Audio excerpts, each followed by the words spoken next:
Not ignore the fact that there is Nigerian government complicity with these attacks. You saw some of our journalists in the documentary.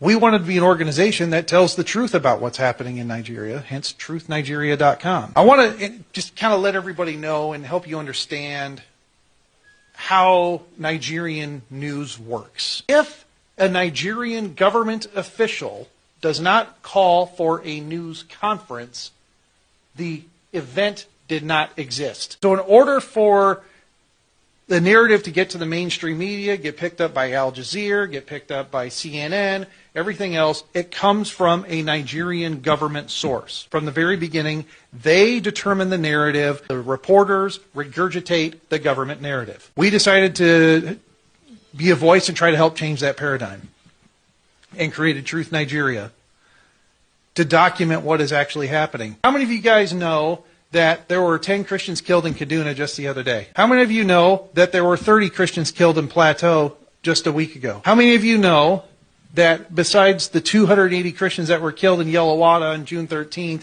we are now about over 500 Christians that have been killed total since Yellowwater? No one knows. The media is not reporting it. Well, that's why we formed Truth Nigeria, to talk about what is going on. But also, what we pointed out in the documentary that I'd like everybody to realize is that Truth Nigeria had information that the attack on Yellowwater was going to occur 3 weeks before the attack happened. Now, when we get a terror alert, we find information, we know attacks are going to occur, our method is we issue a terror alert on our website, truthnigeria.com, but we also immediately call the local authorities. We notify the Nigerian military, the DSS, the Nigerian government, to let them know this is what we found out, this is our intelligence. Now, a day before the attack,